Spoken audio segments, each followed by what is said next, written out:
So today I want to share with you a personal story that maybe is not something people really talk about, but if it's going to help you, like it saved my life, I think it's going to worth it. So for years I waited for someone to come and save me, or someone to come and tell me what to do, to give me confidence, to take me hand by hand and tell me, come on, I'm going to show you the way. But this moment never showed. And it took me so many years to understand no one is going to save me. If I'm not going to make the change myself, no one is going to make it for me. And I'm going to start with easy examples and then I'm going to get to the tough part. So today I'm going to the gym, but I wasn't born in the gym, right? I didn't do it for years. I started only 2 years ago. And when I started, I asked my boyfriend, my husband, to join me, and he didn't want to come. And I used to get very frustrated. I used to be angry. I used to tell myself, how come he doesn't join me? How come he doesn't understand how important it is? I used to beg him. I used to convince him. I actually even forced him. I was sure if he's not gonna join me, I'm gonna fall.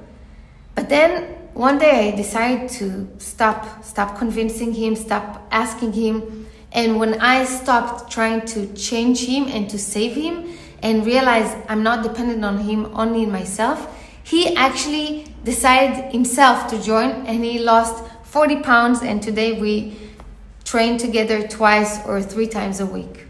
And also today there's days he doesn't join me and I'm like, okay, whatever, I don't care, and I'm enjoying so much myself. And it's not only in the gym, also in my business. At the beginning when I started my business, it was with my brother.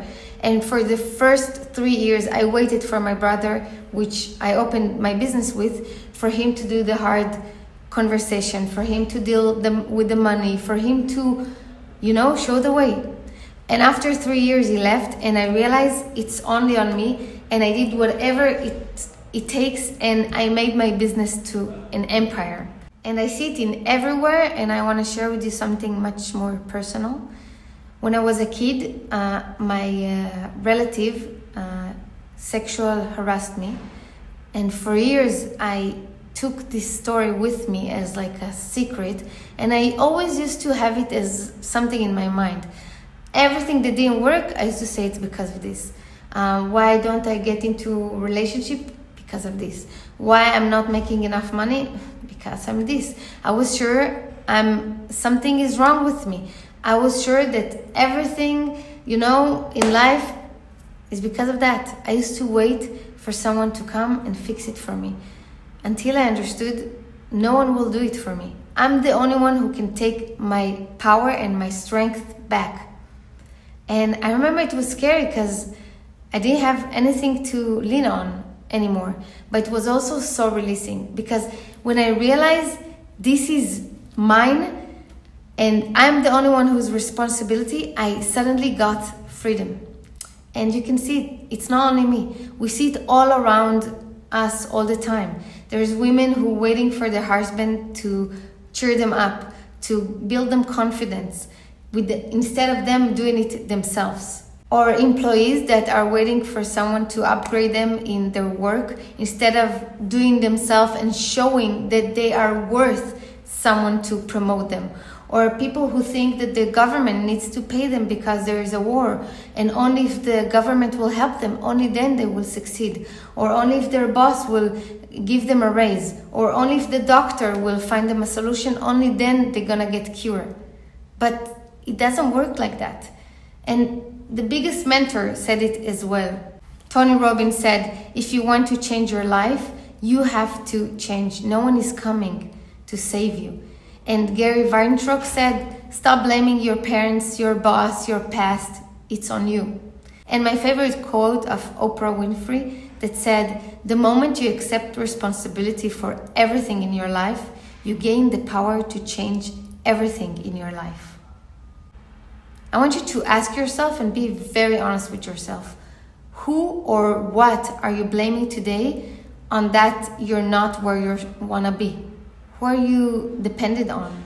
Or what is it you're depending yourself on? Is it because your parents? Is it because where you live? Is it because your boss? is because your children or your genes, you're waiting for the kids to grow up, you're waiting for the moment it's going to be easier. Let's say you're saying, I'm not where I want to be because of my relative, okay? And then I want you to think, if your life would be depend on your child, or if your parents' life would be depend on you, would you keep on waiting? Would you say, oh, it's because of my relative? Or would you say, I don't have the willpower to do that? Of course not, right? Because suddenly it would get a priority, right? And suddenly you wouldn't wait for someone else to save you. You would do everything yourself. So I want to leave you with this question. Where are you still waiting? And if you wouldn't wait, what kind of life could you have already now? Because the moment you're going to take the responsibility, you're going to stop wait, you're going to stop being dependent on someone else, you're going to discover something insane. You're going to see that all this strength, all the power is already with you. And it was with you all this time. So I believe in you, I love you, and I want you to be so happy and so strong. Now it's only depend on you.